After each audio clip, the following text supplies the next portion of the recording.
Welcome to the Ages of Rock podcast with your hosts Bill Algie, Dennis Talbot, and Alan Tate. We are three guys who have one thing in common, a love of rock and roll. Our goal is to talk about all things rock. We hope you find this show intriguing, funny, and occasionally highly opinionated. Enjoy!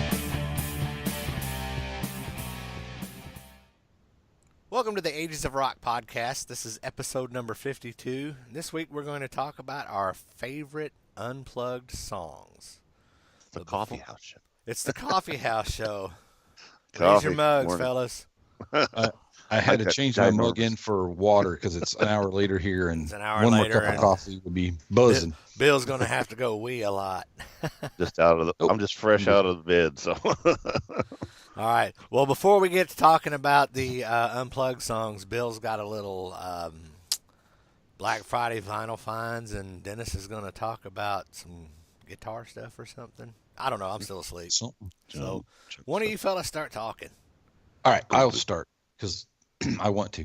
Anyway, so yesterday, Noah and I did a little road trip to Greenwood. There's a record store up there, and we found some interesting stuff. So I found a Cheap Trick Live at Budokan album, which was cool because I haven't seen that in an LP for a long time. Not new, a used one. I picked up the Tubes Inside Out that has She's a Beauty on it, which is something Noah really likes. So I got that. And I was looking for Dokken and found this. And I don't know if you can see this very well. Back. There you go. Pull it back. There you go. Back a little bit. Right there. That's good. That's perfect. Now go All up right. a little. Go up a little bit. There you go. See this picture. There you All go. right. So this is, for those of you that don't know, this is Sean Delaney. And Sean Delaney is a co-writer on a buttload of Kiss stuff. He was their right-hand man during the Casablanca years early on, and really, really cool find. I asked Noah if he knew who it was. He goes, I have no idea who that is. So I explained it to him. He goes, well, that's pretty cool. Here's the really cool part. So on the back of it, it says, and you'll have to tell me if you can see it. Can you see this at all? I can read that. Okay, so it says Dedicated to Gene, Paul, Ace, and Peter. Oh, cool. Sweet. Which I thought was pretty cool. So for those of you that don't care, that's okay. But for a Kiss fan, this is pretty cool. So I haven't heard it yet. What year was that put out? It was in 1978. 78. So that would have been during about the time of the solo albums. They always said that he was the fifth member of Kiss, so there's his solo album. Yeah. So supposedly they in that last book they talked about that they were, he was the one that did most of the all the choreographed moves and all the stuff.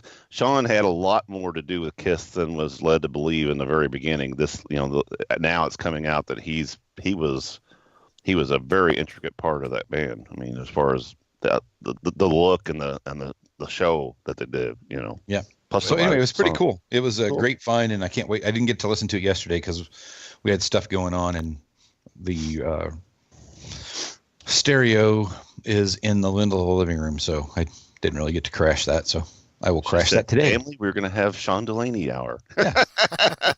Sean Delaney. Yeah. Sometimes we have hours. We have music hours at dinner, and one of the members of the family goes, we're going to listen to that whole thing. Right. Which means you need to turn that off. Anyway, but yeah, so it was a pretty cool find. So I'm excited about that. So I may go out a little bit today and search around if I can find some more. But Black Friday is there's some special albums that come out on Black Friday. I didn't realize that till yesterday.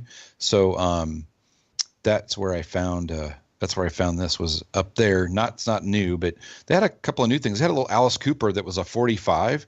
They had like 3 versions of live songs that were recorded this past year. I didn't buy it because it was like $18, and I'm like, not that big a deal to me. So, new stuff is just, some of it is just ridiculously expensive, and it's a minimum 25 for a new album, isn't it? Yeah, 22 to 25 for sure. But I mean, I picked up some stuff yesterday. It was 30. Yeah. Well, like the Wall and shit like that, you're talking $55. Oh yeah, it's ridiculous. Yeah. So.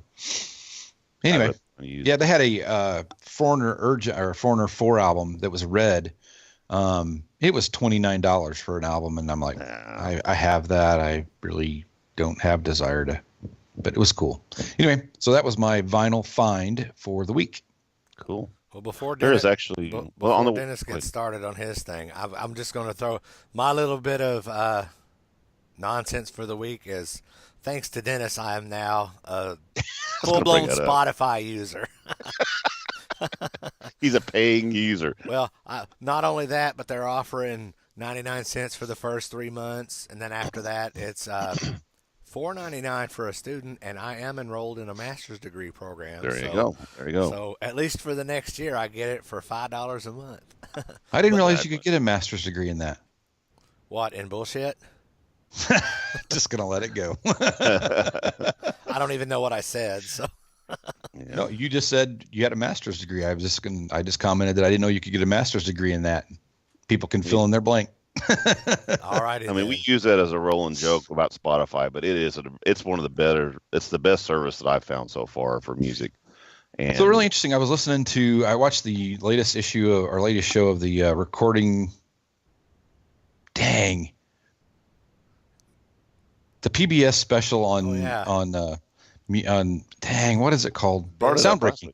Will's pulling a Dennis. I had it until I started talking. And it went on. Anyway, it's early morning. And they were talking this past one. The last one I watched was about just the differences in tape, reel to reel, and they went to 8-track, and LPs, reel to reel, 8 tracks, cassettes, and then digital media came in. And it was interesting. They had some artists on there that were talking about Napster and when Napster came along, and how looking back now, there are some people that would never had a music career had it not been for Napster. Oh, I agree with that. Whether good or bad. I mean, but they were talking about that, and it's like, oh well, I never kind of thought about it from that perspective. I always thought about they were, you ever heard about it that people were stealing music, which there definitely was that aspect of it. But the other aspect of it too was there were a lot of people that never could get their music played, by radio stations and stuff like that, and anymore they didn't have to have it played by a radio station because they could get it out there electronically. So.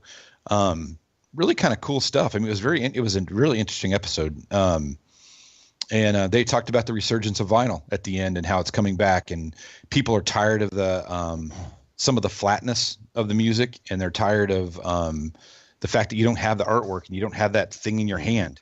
The portability is great, and everybody loves that piece, but that thing of not having, a CD or an album that you can touch and hold and feel, is really kind of starting to come back a little bit more. So that's cool. Right. Yeah, it was neat. It was a pretty good episode. Well, along with the Napster thing, the internet itself has made the music industry different as well. I have my own little solo project that I've worked on. I've only got one song released on, I released it through CD Baby, which put it on iTunes. It's in Spotify, the Amazon Play Store, Google Play Store, all of that stuff. Guys like me never would have the opportunity to sell our music at all if it weren't for that, because, my solo project is me and whatever friend I can get to come and lay down a guitar track or whatever, so my band doesn't really do shows. I might do 1 or 2 acoustic things a year, but, with Napster and those other file sharing services, they've helped those other guys that don't get the opportunity, because, why would I sign with a record label who's going to steal what little money that I get? Yeah. Yeah, they also talked about Spotify and iTunes and Pandora and all that stuff, and how that has really given, those artists, like what you're talking about, Alan, the opportunity to be heard that they could have never been heard before. So it was really cool. Willie's wearing pants. That's a good thing. Always a question. I said, Willie's wearing pants. That's a good thing. Oh, I'm always wearing pants. Trust me. Yeah. I'm not going to be streaking on the show. All right. So that was it for me. So what do you got, Dennis? Cool. I got a couple things here real quick. I mentioned last week, and I couldn't think of the name of it, that wild topic about the Beach Boys, Brian Wilson, and get that right too. The show is called Love and Mercy. I do have the DVD of it. It is a really, really good biotopic. Brian was involved in the movie the whole time, the writing aspect of it, also the filming aspect of it, and it's mainly about it goes. There's two sections of it. It shows him at a young age, which that guy is played by I think it's Paul Dano, and then John Cusack plays him later on years when he was under his cousin. I think it was his cousin, who's played by Paul Giamatti, who was this psychologist that was trying to help him, but basically just meted him up messed him up worse than what he was. And about him basically meeting his future wife and getting him away from his cousin. But it is a really good show. A lot of it, but it does mention the wrecking crew and stuff, which I talked about last week. I did look up on Netflix. We were actually, Alan, talking about the same show. The documentary about what do you call them, the Swampers? Yes. It's called Muscle Shoals. Yes. Is the name of that documentary. So we were actually talking about the same exact show because I went on there yesterday going, I'm going to check that out because I do want to watch it. I was hoping there would be two different shows, and it's not. It's all one. So Muscle Shoals is the name of that one. So it's all about Sorry. Where'd you see it at? Is that on Netflix? Is that on Netflix? Okay. Yeah, Netflix. Are both of them on there? What's that? No, Love and Mercy is not on there for some reason. So, I mean, it may at some point. I actually had never even heard of this show, and my father-in-law told me about it, and then he went to one of those CD sales, and, when they sell them for $1 and stuff, and he found a copy of it. So that's where I got a copy of it after I've seen his copy of it. And I did get another little thing in the mail this week. I got my Rush Time Stand Still DVD. I'll be watching. I just saw that at Best Buy last night. Yeah, I ordered it just online because it was, through Best Buy. What? I am in no rush to see that. I know you're not a Rush fan, but I do want to see. Noah started talking about Rush. He asked me about it the other day. I'm like, I'm kind of curious to see what this is about because they just had that Beyond the Lighted Stage here, 2-3 years ago. That was a full documentary from start to finish, and I think this is the same. Plus, it talks about the last tour. So I don't know if it's going to be a lot of the same stories. I don't know. So I'm kind of curious to see what that's going to be. Real quick, record related. On the way home last night from my mother-in-law's, there's a sign up there at the top of the hill at Lincoln and Frame, and it has a record, an actual LP stuck to it. I'm like, what is that? But you can only see it from the opposite direction coming from Evansville. So we went down through the subdivision and back up the other way so I could see it. There's a record sale at the Fairfield Inn on Sunday and tomorrow. Oh, really? But unfortunately, I'm going to be on my way to Gatlinburg, so I'm not going to be able to go. So I figured I'd tell Rodney about it. Maybe he could go. So I don't know what kind of sale that would be. I'm sure it's a huge, I don't know what kind, if it's new. I'm sure it's all used, probably dealers there. So, I mean, it could be a fun day of just, I always like doing that, going through bins and bins of records and trying to find a good one here and there. Another little find I found this week. I'm going to try them out. This was one of these Facebook ads that actually, this is the second time I bought something on Facebook. They are wooden picks, and they're made from exotic woods, and they're made in real micro thin layers, and they've got one going one grain way, one grain going another way, and then they press them together and glue them together.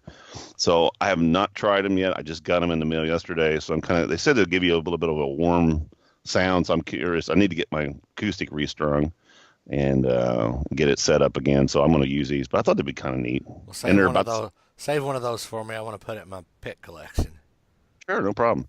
But hell, anymore, I buy these green Tolex picks, and they're getting to the point that they're about, they're $5-6 a bag, and they're not cheap anymore. It used to be you get picks for basically nothing, and they're getting expensive. There you go, the red ones. Is that Tolex too? That is a. I've got the here. They come through every color is a different.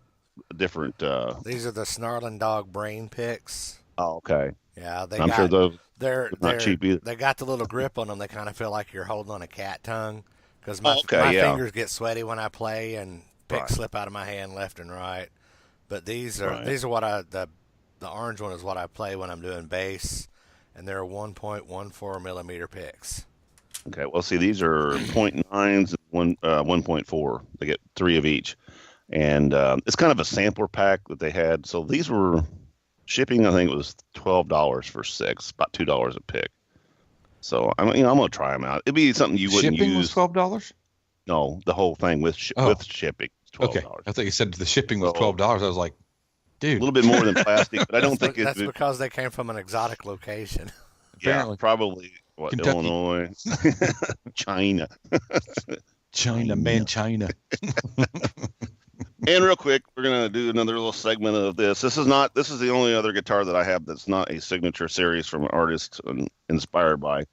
But this is my oldest guitar that I've had that I still have in my collection, and it's that I bought. It's a '93 Les Paul Studio. I bought this used from a guy in Evansville, and when I got it, the finish was completely. I mean, the guy had never cleaned it. When I got it, it had sweated real bad here along the top, and this finish is just marred looking. I got it. The frets were just, had just finger oil grease and dirt and crap. I mean, it was just nasty when I bought it. So it's been kind of it's been one of these ones that is a beater in the fact of that I don't really have to worry about scratching it or dinging it or whatever. I just kind of lay it around and stuff. Is that the one you played the other night? Yes. But playability wise, it's a really good. This is just a perfect. It's good lead. I like it for my rhythms. It's got a real good thick sound to it. The only change that I did do on this Les Paul is I put these Spurzell locking tuners on it. The tuners on these things they've always been kind of funky. You get a deal where your fourth string always kind of wants to go out of tune, and you're constantly fiddling with it. These Spurzells are about $100, but basically you just go, you put the string in the back, you turn the knob here, tightens it down, and then you don't have to wrap it around. It locks it in, and it keeps it a lot better. And then the other thing that I found through Tim was I always put a little graphite, or if you don't have graphite, just take a pencil, get some lead, just kind of grind it in there, make that slick, a little bit slicker. Where what happens, I think a lot of times is this string here, well, it's got such a bend to it that it wants to catch on that bone or whatever, that plastic or bone. It's probably bone in there. And but anyway, but like I said, this is one of my favorites. I took it to Tim, and he's got it really. I mean, it's got a real low action on it. Plays well. Only drawback to this guitar is it's, as in most Les Pauls, the newer ones they have before they put the top on her, because that's a two-piece top. The top's curved, and that's a separate piece from the bottom. They have been, Gibson here lately has been grooving and taking the weight off of it, because that's the biggest complaint about these guitars is the weight. And I know our guitar player in our band, he's a little guy, and it wears him out playing a Les Paul. But it is heavy. This is one of the older, but I think not channeling the body gives it a little bit more thicker sound. I'm not a real fan of the light, lightening them up. That's the whole point. The wood is where the sound comes from to me. A lot of that resonance through there to the pickups. But anyway, that's my guitar thing for the week. Ta-da! I just wasted. It's funny. I was just kind of watching. Right. When you watch this back today, because you'll watch it today, because you'll be asking about it in about 15 minutes after the show's finished. You'll notice that that Alan and I both during your segment are both sitting here, and then we look just like this. You look interested. We're in, and I want to make sure you understand. Not bored, just learning from the master. No, it's only, like I said, putting me up here a lot higher. I'm sitting here and I kind of look at myself and I'm like, I look totally like I'm just checked out. I look at Alan. Alan's got the same look. I'm like, you should actually know more about these after. No, I mean, you just took the tour, so you've seen them actually being built, so you know more about them than I do. As far as that's concerned. One thing that I did notice, that because they do have some of the. They do make in Memphis and I wish I knew that I didn't ask them, and I wished I would have told you and had you ask them. Memphis plant makes the 335s, and they make white Les Pauls. I don't know why they make just white Les Pauls, and then Nashville makes all the Les Pauls, and I guess the SGs and the stuff like that, hard bodies. Why would they just make only the white Les Pauls? You can ask Billy Hardaway that. He'll tell you. We'll probably get a message from him as soon as he sees this, and then. That is a good question. We talked about it a little bit. I just don't remember the answer. Because we made at one time, at Toyota, we were making Sequoias, a few in our plant, and we did the same thing. We made all white Sequoias. Reason being, I think the white ones, some of the white, we did the plainer Jane ones, ones that didn't have as many parts on it. I would think a white Les Paul could be a custom or it could be a studio. I don't know that reason, but the reason I was bringing that up was they had some necks down there. I never did realize that the this black part of that, I always thought that was either paint or something with the Gibson on it and the Les Paul. That's actually a piece of plastic that's glued to the wood. When the necks come in, these are blanks that they put on there and then they glue them to the wood. That's one thing I did not know. So that's not painted on, not painted black and then painted gold across there for the Gibson. Those are actually, it's an actual piece of plastic or some mylar or some kind of material that's actually glued onto that thing. I thought that was kind of odd, but I'm sure Billy will text us or message us back, but I wonder why that is that they only make white Les Pauls in there. It's kind of an odd deal, but anyway.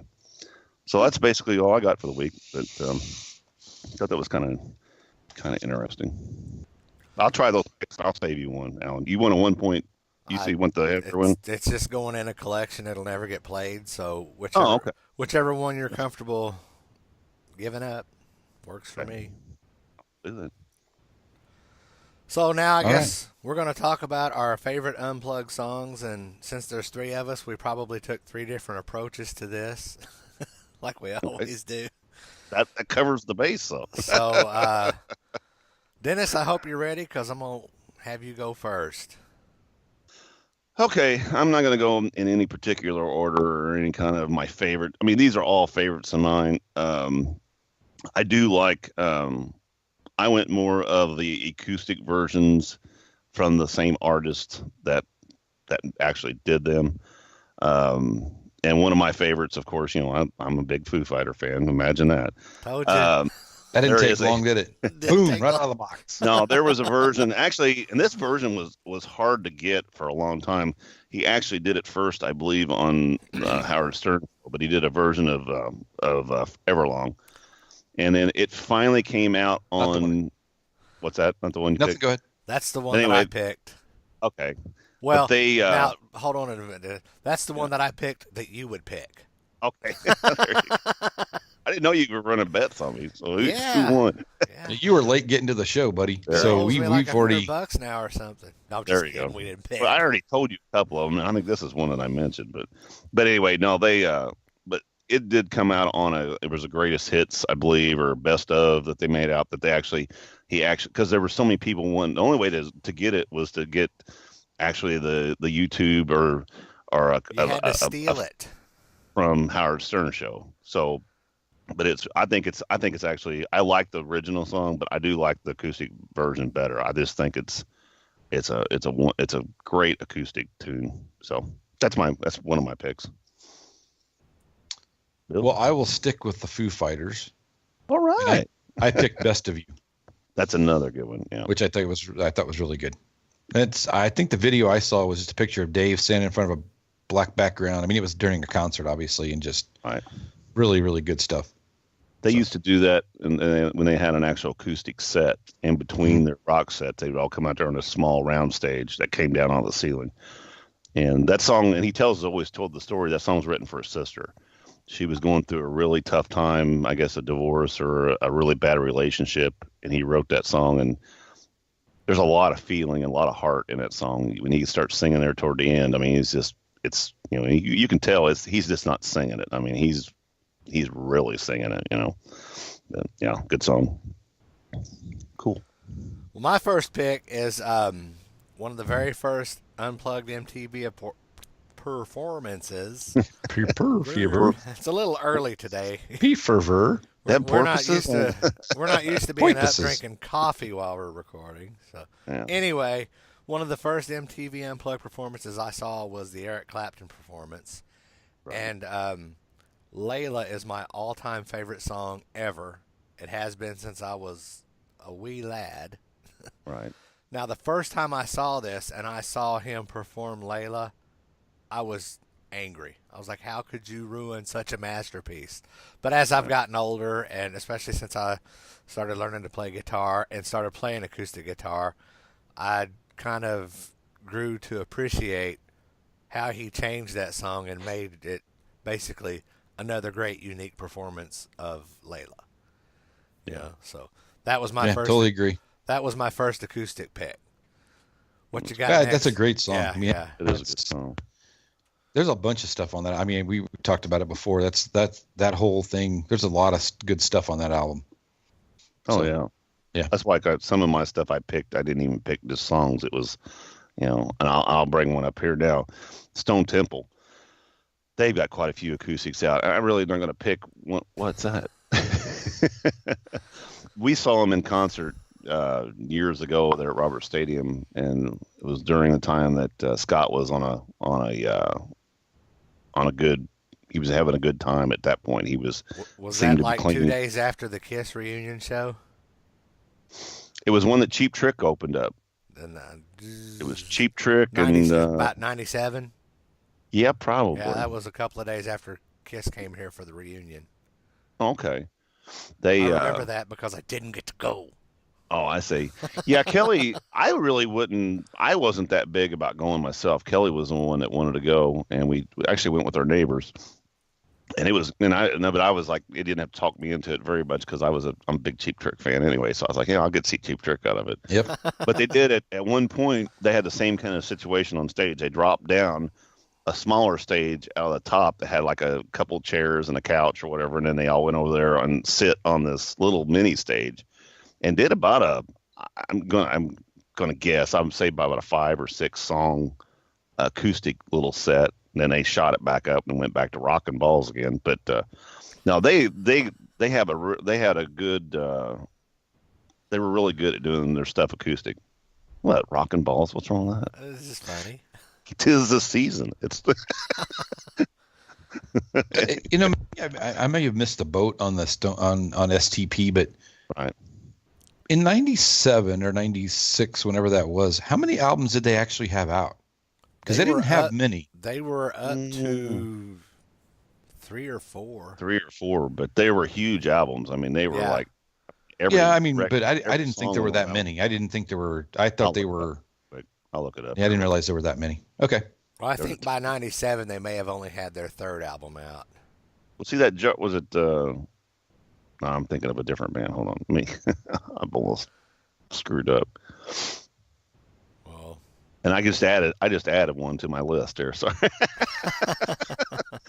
All right. Well, you want to keep? Yeah. Are you looking for something? Well, he's looking that up. Yeah.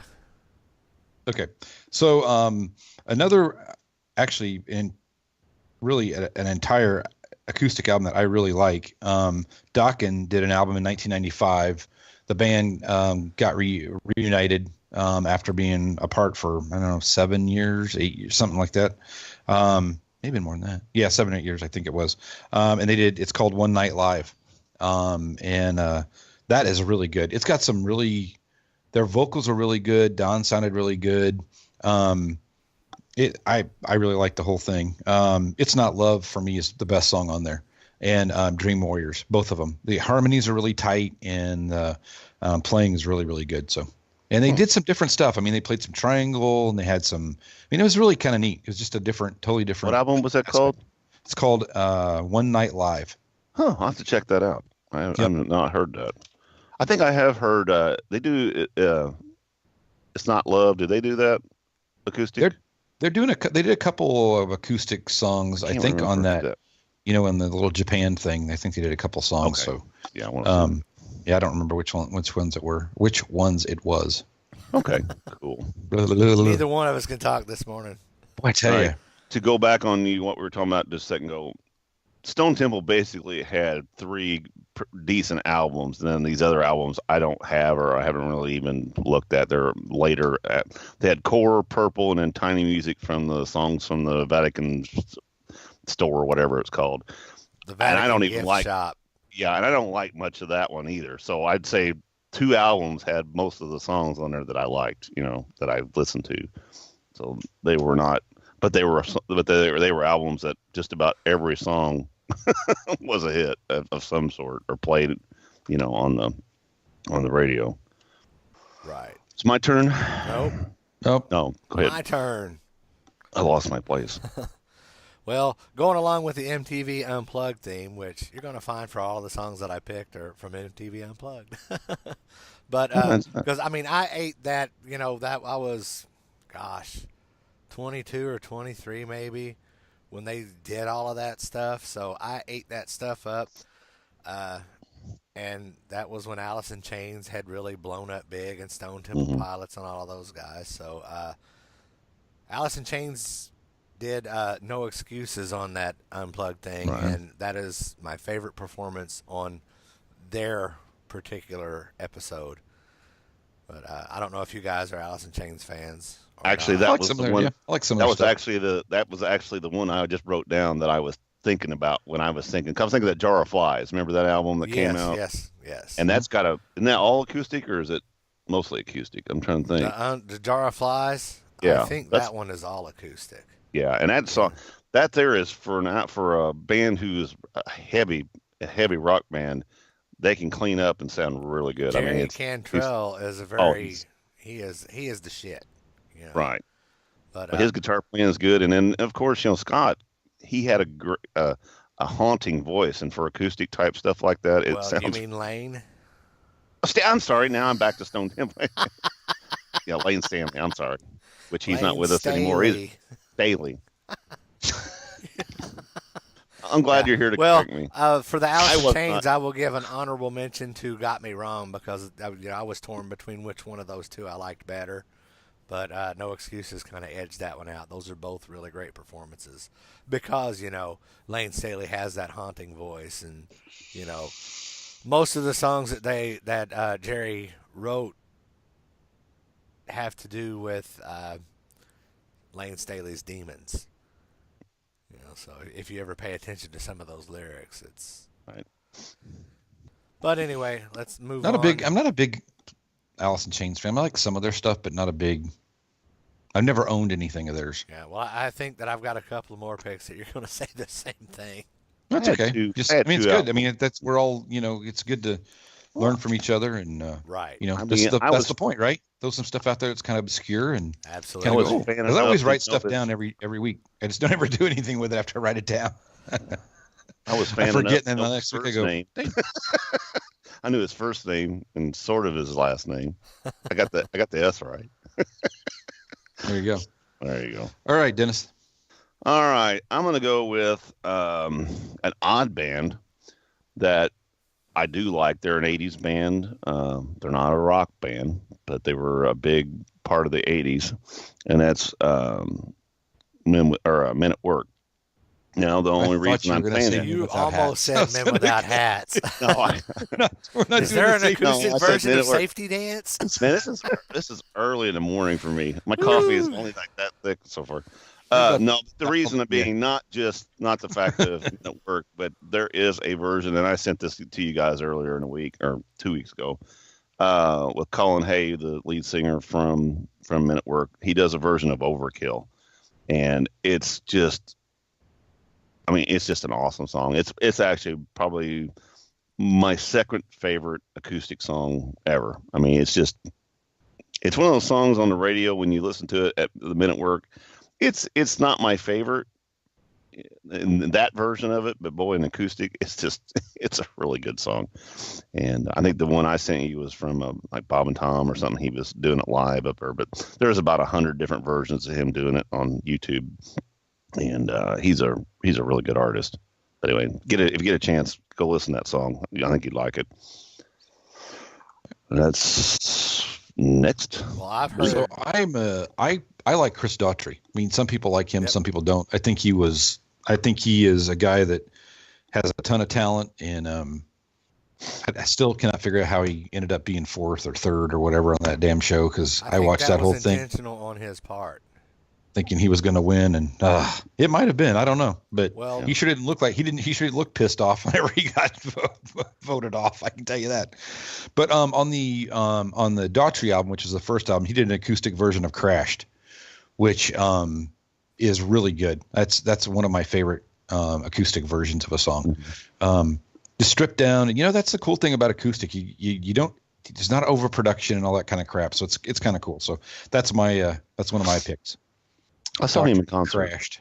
was pretty decent. Yeah, I've seen him too. Really good. It was them and Cavo, I think was the name of the van.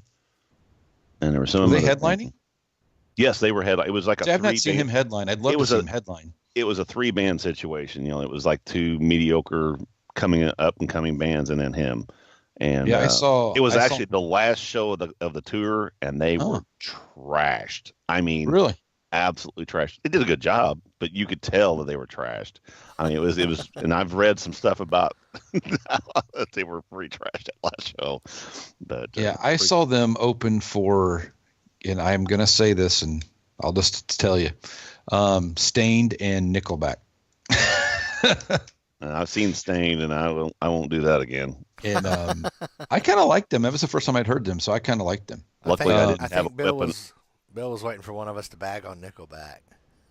I was, and actually, I took Madison for her birthday. That was something she wanted to do for her birthday. It was at an Indy, and I took her and 4 of her friends, and I'd never been more embarrassed at a show in my life. Depressing fucking band. I mean, you just want to shoot yourself after listening to the Stain. It's just depressing. Yeah.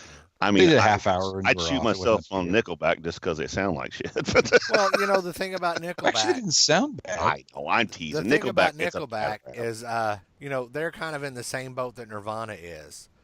They're one of those bands that they came in with the sound that was a little bit different. Anytime you hear a Nickelback song, you know immediately it's Nickelback. And that's the band that record companies started making the bands that they were bringing up, making them sound like that. Yep. And I give props to the guys in Nickelback. I don't know if you guys have seen it. It's been out for a long time. But somebody did a spoof video, and Nickelback, basically, I guess Nickelback did it, but they made fun of themselves. Yeah, I've seen that too. So that's what I mean. I'm not a huge Nickelback fan. They have quite a few songs that I like, but I'm not a huge fan or anything. But I give them props that they know that people either love them or hate them, and they own that. They're just a butt of the joke. I mean, but like I said, I think that they get it, and they, like you said, they kind of embrace it and kind of just kind of make fun of themselves. Hell, he married Avril Lavigne. He's got something going on. When you don't react negatively to all of that nonsense, nobody has anything. Can't hold anything over you if you don't feel the fire. There's been every genre or everything's got one of those bands. Winger. Winger caught shit for everything. Winger wasn't that bad. I like Winger, but of course, Winger caught shit for stuff. Same way with Well, Winger caught a lot of shit because of Beavis and Butthead, right? But I mean, Winger. Those guys are classically trained, extremely talented musicians. So they caught shit because Mike Judge is a dick. Right. But I mean, that could have been any band that he put on Stewart's shirt. Right. He could have put Warrant on there, and they probably would have caught the same shit. Oh yeah. If you watch their videos, they're a pretty band though. They're all good. They're all these good-looking, flowing haired dudes. They're like a bunch of but they can back it up. But yeah, of course. Hell, Reb. Yeah. Look at Reb. I mean, that dude's he's a monster. Yep. And but anyway. I think it might be my turn now. Or Nickelback. Is that right? It's my turn? It is your turn, sir. All right. Staying with the MTV Unplugged theme, I got Plush by Stone Temple Pilots. Yep. Crossed. Take that off the list. Yeah. That's a good one. That's all I really have. That's just my favorite Unplugged song from that performance. Cool. Yeah. I've got, here's another odd one I'm going to go with.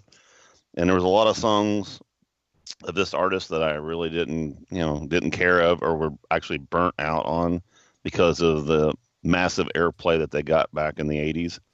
But Cyndi Lauper came out with an acoustic versions of stuff here recently, and it kind of really weird. I mean, like dulcimers and I mean some odd instruments, kind of Celtic sounding on stuff. It's great. I mean, if you ever sit down and listen to it, like She Bop. I mean, they slowed it way down. They added these, different. Is it slow down, speed up, slow down, speed up? Vibrate. Just wondering. and not to change the subject, but the same subject. Like I said, I woke up with acid reflux this morning. from these 2 big meals that I've had for Thanksgiving. This is the third day after Thanksgiving. So at 4 o'clock in the morning, I had nothing to do and got on YouTube. Of course, what did I come across? Guar, and I got a copy of them doing She Bop, and I sent it to these yahoos at 4 o'clock this morning because I was bored. That we didn't look at. You gotta look at it. But no, that version of She Bop, and like I said, she does so many good songs. I mean, I like a lot of her stuff anyway. I mean, there's True Colors. I mean, that's an awesome song. A lot of her songs do well in an acoustic setting. That's what's weird. I mean, it's kind of songs you wouldn't even think that would sound good acoustically. Same way with that Colin Hay song. It just comes across and actually better, I think, in an acoustic version. So anyway, check that out if you can. I don't know what the name of that album is, but it's a good album. It's fairly recent. All right. So I've got like a list here. So I did some extra homework. So there's a song that I really like, a Bonnie Raitt song. I Can't Make You Love Me. Right. I don't know if you've heard that or not, but so I went and looked. There's been some acoustic versions of that done by other people, and I thought it was pretty cool. But I found this one that was really good, and it's I think they just do YouTube videos. They just do remakes of songs and stuff like that. But they're called The Running Mates, and it's a man and a woman. They may be husband and wife, but it is really good. They turned it into a duet, and that's one of those songs that obviously by the title, it's definitely a song of angst. And it really comes through in that duet and the video that they show. So it's just them performing it. So, but you get it. And his voice is really good, and so is hers. So it's by the Running Mates, and it's called I Can't Make You Love Me, originally by Bonnie Raitt. So that's the only one I picked that was not by the original artist. So there you go. Awesome. Kind of cool. Check it out. It's cool. They have a bunch of other stuff on there too. I have to check. At 4 o'clock in the morning, you can check out some of that. Oh, I was going I went the whole spectrum. It's funny how you start out on one thing and then, here's a related video and here's another related video. And then by the time you get about 10 down, you're completely unrelated to what you started out with. Yeah, the YouTube rabbit hole is there you interesting. And at 4 o'clock, it's all a rabbit hole, man. It is. You got that right, Bill. Lisa's like, "What are you doing over there?" I said, "I don't know. I started looking for this, and now I'm down here, and I don't know. I'm 25 layers deep. And I started looking at this one person's name, artist, and then now I've got into something. I don't know. It happens all the time. It is. It's funny, but you learn a lot of really useless information, though. That's kind of cool. Which is kind of interesting because before, when you had encyclopedias, like they were on a shelf, nobody ever opened the damn things. Got them. I did though as a kid. That's not true. So you opened them whenever you had to write a report because you had to have a Britannica encyclopedia as like a reference, but otherwise, nobody ever opened them ever. I honestly did though. I would start out with A, and I would not necessarily read the whole thing, but I would flip, and I'd say, "Oh, there's something," and I'd read it. I did that with the whole set. I actually did that twice because I brought them. My mom and dad were like going, they were 1976 versions of the World Book Encyclopedia. And when we moved, we got married and at her house, and her mom's like, does somebody want these damn things? Here's 300 pounds of books in this closet we want to get rid of. You got married in what, 1986, 87? 89. 89? And she wanted to know if you wanted the books from 1976? 76. So... there wasn't much happening between those years. Nothing happened in those 13 years. 13 years, yeah. So I brought them down to the house, and I actually read through a bunch of them again, just kind of looking through. So, yeah, I was one of those weird kids that did that. So Still. and then the internet started, so then that's, All right, well, speaking of going into the rabbit hole, let's come back out of that rabbit hole. See, we did it again. All right, my next pick was it's a Nirvana from the MTV Unplugged, and I was almost picked the cover off of that one because they covered David Bowie's "The Man Who Ruled the World." Mm-hmm. But that's pretty common. I really, really like their cover or their version or their acoustic version of "Lake of Fire" off of there really well. Mm-hmm. I know Bill's not much of a Nirvana fan. I don't know so much about Dennis. I'm not. My wife was more than I was. But of course, that's another one of those bands that came out when I was in my early 20s, so I was still eating up all of that new music. Yeah. But Yeah, that was I believe that they did Lake of Fire, and then they did one more song after that, and Cobain was just spent. They tried to get him to come back out and do an encore, but he knew that he couldn't do any better than that. That he'd probably blown his voice out, so he wouldn't come back out and do anything else. So. Right.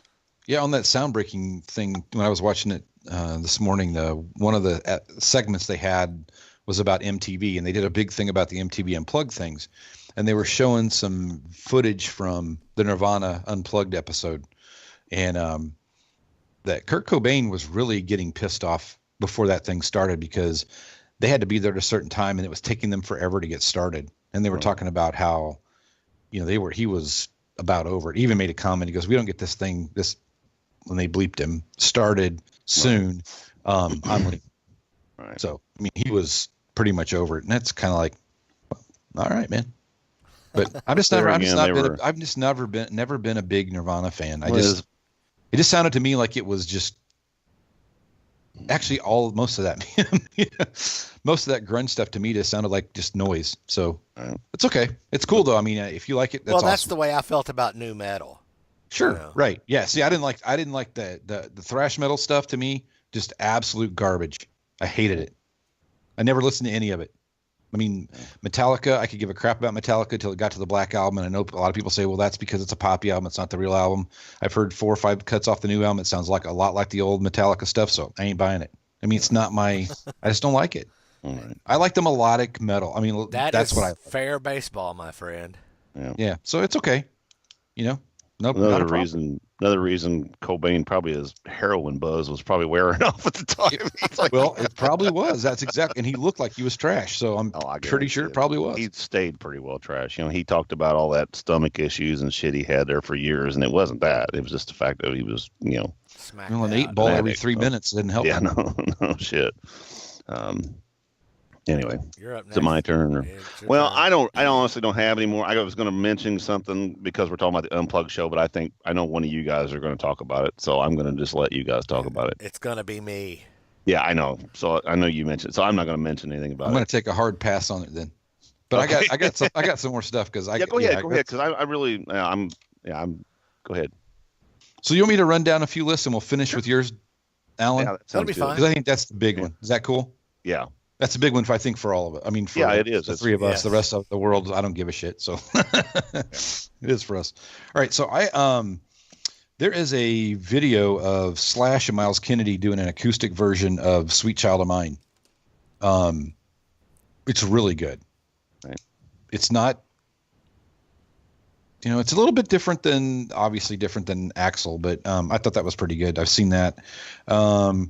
There's a acoustic version, 3 Doors Down. I like them too. I mean, they were kind of in that Nickelback range thing. Forgot about that one later, and I like 3 Doors Down. Some people do, some people don't. But It's My Time. There's an acoustic version of that on an album that they did. That's really, I really like that band. I've seen them before, and that's a really great version. And that's not the band I'm thinking of, but I got another one real quick. Yep. Go ahead. There's an acoustic version of Landslide by Fleetwood Mac. That's good. That's good. Really I forgot good. about that. That's awesome. If you haven't heard that, it's good. Another Unplugged song is Radiohead Creeps. Or not Creeps. It's not Creeps. It's Creep by Radiohead. It's an Unplugged version as well. I almost put that one on my list. Your dad. That's your dad's favorite band, right? It is. He loves Radiohead. He does not like that. So here's Bill a couple just got disowned. Yeah, he does not like them. I'm just going by what he said on our show. Yeah, in case for those of you listening didn't catch that, so we had my dad on here when he was here over the summer, and for a short episode, and he was talking about he watched Radiohead on Palladium and could not figure out why my stepmother could not figure out why he was watching a band that she had to watch the subtitles to understand anything they were saying. And it was funny. He says, that's the worst band I've ever heard in my life. So it was very funny. I did find, so Gothard is a band from Sweden. They have an album called Defrosted where they did a bunch of their songs acoustic. Mm-hmm. And that's a really good album. The whole thing's good. And then I found is awesome. Yeah, Defrosted, it's cool. That is a good play on words. It is. And then Van Halen has the Downtown sessions that were done with David Lee Roth. And I watched some video of that too. It's pretty cool. Those are the ones where they're kind of in black and white. Yeah, they are in black and white. It's just him and Alex and David and Eddie. Yeah, I did see those. Those are actually really good too. Yeah, they're really good. I did see some. I forgot about those. Yeah, it was cool. And actually, YouTube, you can watch the whole thing. They have the whole. Isn't he wearing like overalls and got his dog with him and stuff? Yeah, he has his dog with him. Yep. But he actually sounds good. I mean, he sounds. We talked about this. So the acoustic thing is, if you can't sing, you can't do acoustic because it's going to come out like there's no tomorrow. Well, the thing is, Dave can sing. Listen to that Van Halen albums. If he sang them just like the album came out, he would have been great in concert. But he got to the concerts and he fucking loses it, dude. Yep. I mean, I don't know if at the time. I mean, now I know he's straight. So you see the videos and the stuff from. Well, I know what you're gonna say. Not sober. He was sober. How's that? So these new ones, they're not the best, and they sound like the ones in the '80s. Part of the rabbit hole last night was listening to about half of the US Festival in '83 with Van Halen, and I'm telling you what, they were drunk. I mean, it was terrible. I mean, it's great to watch because I think the US Festival is one of the Van Halen bootlegs that I have. Oh, it's terrible. Yeah. I mean, they're drinking. They're just wasted on stage. I did see a couple of. I saw a video of Sammy and Ed, them sitting on the edge of the drum set. That was on live. That's Live Without a Net with Sammy and Eddie. Yeah. It was all of them. It was all four of them. They were sitting on the edge of the drum kit, and it was during a sound check or whatever. Right. And they're playing, and Sammy Hagar's got a really good voice. That dude can sing. Yeah. I mean, yeah. And they just started ripping on doing a couple of different songs. I thought it was really good. It wasn't a whole show though. At least that I didn't see that with a. Right. I didn't see a whole show of it. All right, so that's all I got. Dennis, I got two more real quick. I got two more that I thought of while you were doing that. Wait. Go ahead.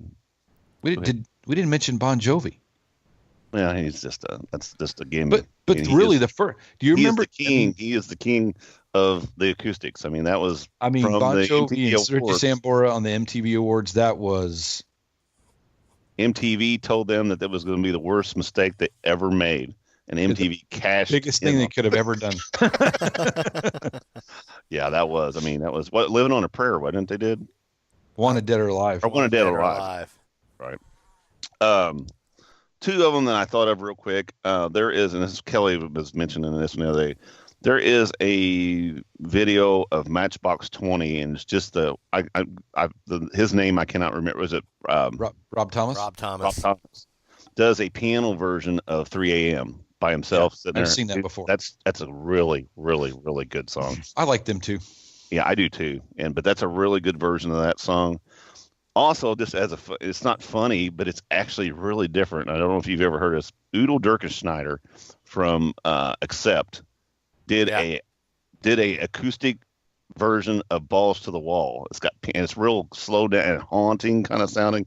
If you had a chance to listen, if I can find that, if I can find it, I'll find it somewhere and I'll email it to you or message it over to you guys. But it's off of an album. I've got the CD somewhere. I don't remember. It's off of it was one of those metal unplugged or some kind of shit like that. But it's really weird. They had an acoustic. They had a live acoustic live Accept album at the record store yesterday, and I flipped it over, and it's got like 3 words, and I forget what it's called. Restless and Live. And it was, and it's an import, and that bad boy was used, and it was like $35. I love it. I got into not it. Last week I was burning my leaves, and I had a big pile of shit back here, and Rod came down.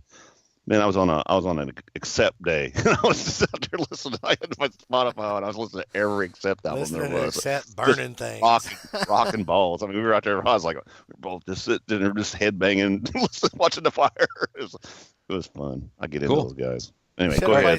Take us home, man. Play the obvious one, or tell us about the obvious one. All right. This is why are you moving your head, Dennis? I don't know. I'm just going to sit back and relax. And it's not Dennis, it's Bill. Yes, I corrected myself. All right. Kiss did several live albums. Live albums, I say. All right. My absolute all-time favorite Kiss live album is Kiss Unplugged MTV, specifically because they had no control over how it was produced or anything like that. They had to perform most of the songs 3 or 4 times before they got a good take. So the final product that you see on the CD or whatever is the best of each performance. And I think that they knocked that show out of the park from the first song. Coming Home is my absolute all-time favorite live Kiss song. Just right. I don't know how to describe it other than because I know I'm kind of burnt on it, but they really played that song. It's no back in the studio overdubs or anything like that. But for me, the whole Kiss MTV Unplugged, all 4 of them were on fire. They had been doing the Kiss convention tour or whatever, so they've been playing Unplugged for a good 6 months before that show. And right up until the originals come out there, that was the tightest performance ever. Now I will say once the originals came out there, I did like the 2000 Man, but the Beth and the Rock and Roll All Night and Nothing to Lose, I wasn't really sold on those. The novelty of the fact that it was the 4 originals doing Beth and 2000 Man. Couldn't remember the name of the song I was just talking about. But the novelty you got of Dennis that disease. The novelty of that wore off pretty quick. And then I never did like the 15 versions of Rock and Roll All Night they performed until they got it right. And Nothing to Lose, man, you could tell Peter Criss was already struggling to play in time. And right. You could watch Paul Stanley. He was waving his hands back there, trying to get Pete to play in time. It was pretty funny. But what was really funny is when they played that on MTV for the first time, I had my VCR set to record it, and right. My wife and I were sitting there watching it, and I was like, they started out with Coming Home, and I just lost my shit. And she's like, what is wrong with you? They probably play that song all the time. I'm like, they've never played that song live. This is awesome. It's off my favorite album, too.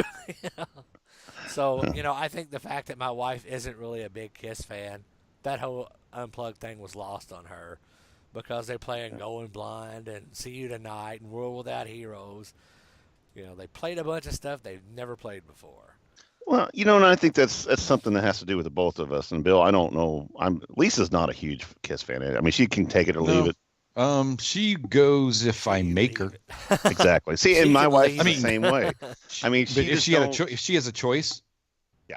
See, Kelly's the same way. Kelly's like, she'll listen to it in the car a little bit if I'm playing it. If it's get a little bit too much, she's like, let's listen to something else. My wife has a complete, and that's funny. As big as fans we are of Kiss, our wives don't really they're not there. They're not throwing a Kiss T-shirt on and say, let's go. They're just like, my favorite Kiss related story regarding my wife ever, when my son was maybe 4 years old, 5 years old, he was running through the house singing at the top of his lungs, Tears Are Falling. And I think I was at work that day. My wife just called me and she says, I just want you to know, thanks to you, I'm in Kiss hell. I said, why do you say that? She said, because Ian has been running around the house for a good 2 hours just singing, oh no, tears are falling. That's all he knows in the whole song.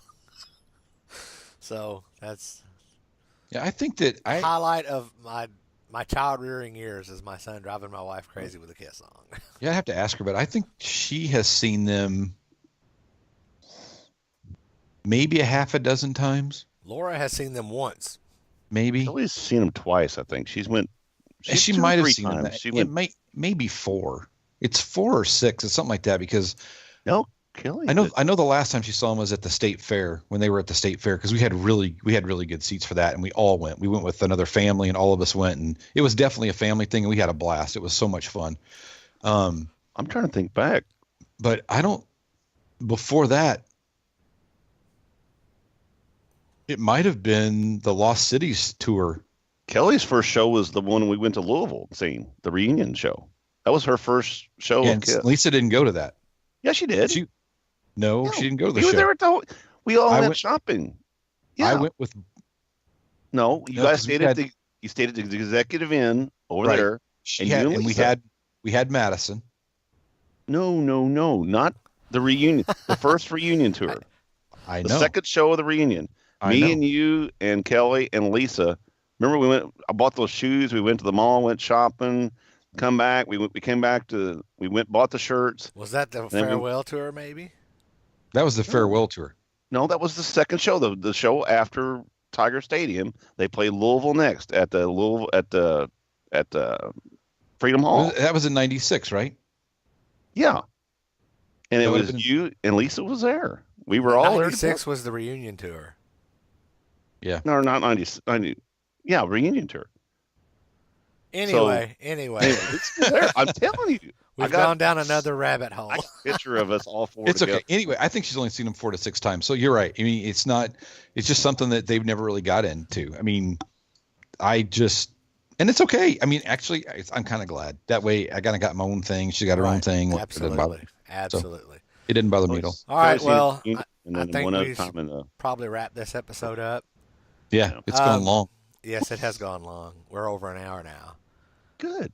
So, anyway, what are some of your favorite Unplugged songs? Be they from the original artist or from a cover? Did you find something on YouTube that you saw a bar band do that you just thought knocked it out of the park? Let us know. Tell us on Facebook or whatever. Tweet us a link, whatever. Visit us on agesofrock.com and find all of put a comment on our page or whatever. We got all kinds of places you can tell us what your favorite Unplugged songs are. You guys got anything else? Yeah, I want to give a shout out to the record store in Greenwood, which is Vinyl Rescue Project. Tomorrow is Small Business Saturday. Oh, no, today. Today is Small Business Saturday. Yeah. So by the time you see this, you see this, it will have passed. But hey, there you go. Anyway, that's a small shop on 135 in Greenwood, and cool. The guy that owns it's pretty cool. So it's a great place to go. All right. Yeah. Y'all visit us on agesofrock.com and follow us on all of them Insta, Twitter, Facegrams, and we don't have a MySpace, so there you go. Till next week. Peace out. Snapper chat.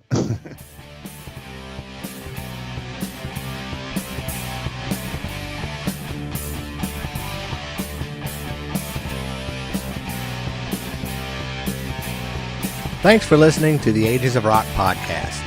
If you haven't done so already, be sure to subscribe to our YouTube channel, like us on Facebook, and most importantly, tell all your friends. Remember, you're never too old to rock. Until the next episode, peace out, folks.